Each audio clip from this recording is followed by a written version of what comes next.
Good morning, Europe. Welcome to your 11 o'clock table news. I'm Kelly Lasky. And I'm Amanda Tandy. One of the biggest issues of today is the conflict between church and state.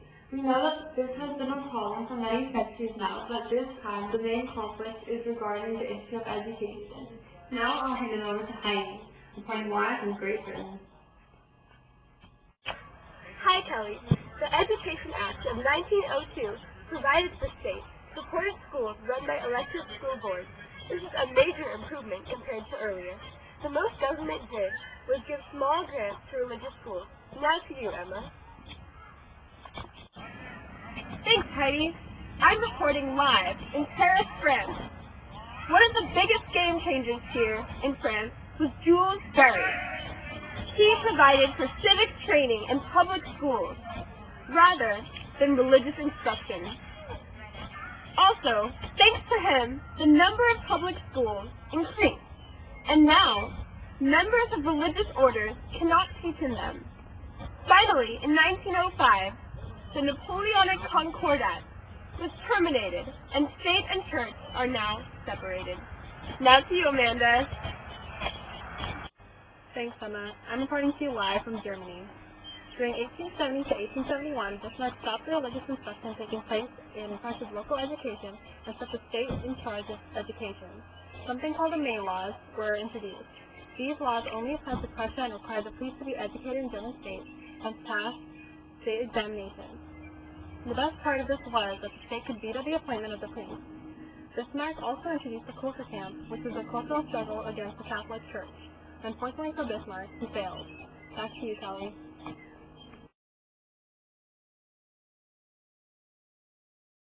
Does the Bible really give historical evidence about Jesus' life? Is the Bible only a myth made up by primitive humans? My book, The Life of Jesus, will unravel this ancient mystery. To question historical validity and find the truth from the lies, buy it online now at skeptical.com/books/Strauss. So now we have a special present for you guys. We got the lucky chance to introduce three posts. So here's Amanda with Pope Pius IX. Today we're speaking with Pope Pius IX. Many people believe that the liberal pope was the church's last chance to regain authority. However, due to the issuing of the Syllabus of Errors on December 8, 1864, this document received negative reception. Welcome to the Papal News.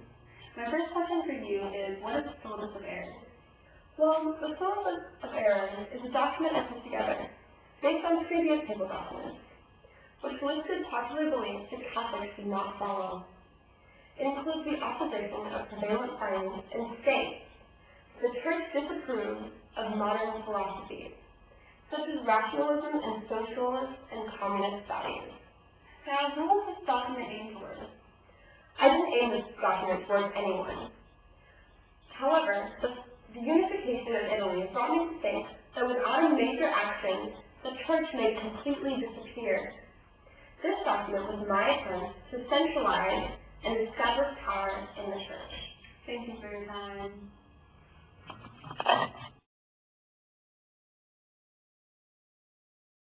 Attention.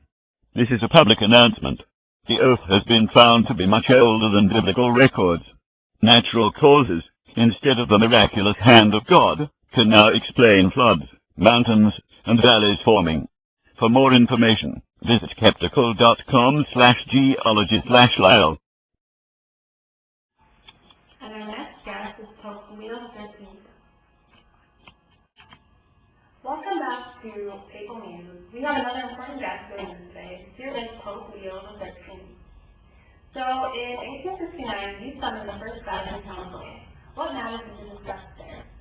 In efforts to restore the centralized authority of the Church, we announced the principle of papal infallibility. The Church should have complete control over faith and morals. The meeting came to a sudden halt when those Italians interrupted our gathering during the Franco-Prussian War, and we were restrained from meeting. In 1891, you replaced Pope Pius as the Rerum Novarum. Where did this decision come from, and how did the document change? The ideas from this document were derived from Thomas Aquinas.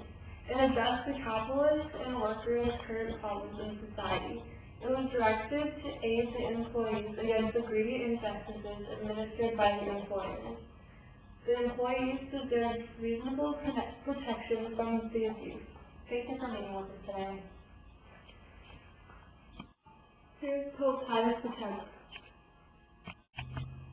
Next, we have Pope Pius X.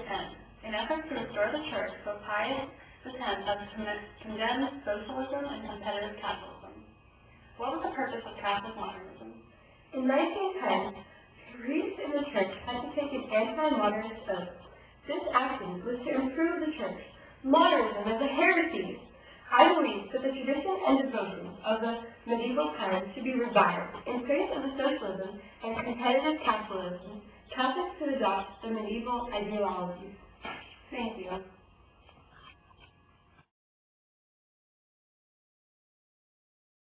Attention. This is a public announcement. Did the biblical creation really exist? What if all the species in the world created themselves by a newly discovered theory called survival of the fittest? For more information, visit Charles Darwin's page on our website at skeptical.com/book/Darwin. Now I'm going to go to Emma with the latest religious provider report. Thanks, Amanda. And now for your daily religious revival report. In Germany, Catholics resisted desecularization and remained loyal to the Church. Funds for better churches and schools were raised by Anglican and nonconformist groups in Great Britain. Because of suppression of Irish Catholic beliefs from the rest of Great Britain, many Irishmen rebelled, and traditional Catholicism increased greatly during the 1870s.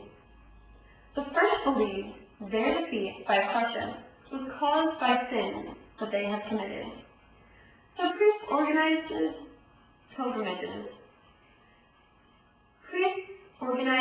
pilgrimages, leading to cults, such as the cult of the Miracle of Lourdes.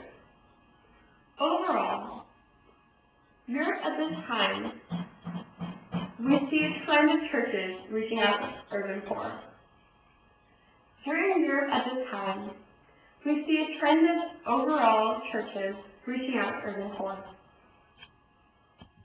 Rough religious reorganization. I get it, Kelly. And now breaking news from the Islamic city of the world. Emma here, reporting to you live from Cairo, Egypt. Isolated from the rest of civilized modern Europe, the Ottoman Empire has for centuries remained focused on their original teachings and has been consistent with their ultra-modernized ways of life.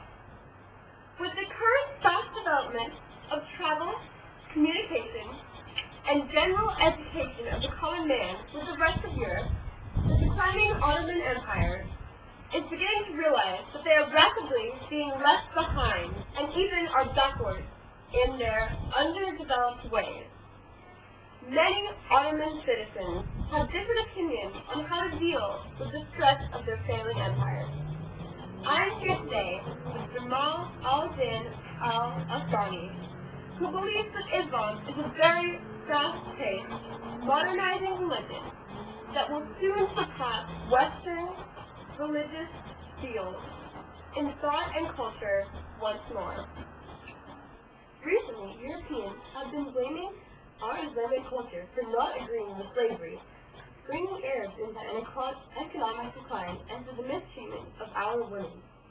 Major thinkers have been brainstorming ways of addressing these unconnected issues. A major reform idea is the Salafia movement, which believes that Islam and science, modern though can be coexistent, and encourages reading our book of faith, the Quran, with an open mindset as connected to Islam as the modern world. Although this particular goal was not achieved, it brought increased pride for our religion. Thank you for your time. Be sure to join us next time with Faithful News. And now here's the word from our sponsors. Major funding for the Siege of Christianity and the Church provided by skeptical.com. Additional funding by Friedrich Nietzsche, who argues that Christianity glorifies weakness rather than the strength life requires, and that war and courage is more useful than loving one's neighbors. And from viewers like you, who are losing intellectual respect for Christian faith and are becoming more secular, thank you. That's the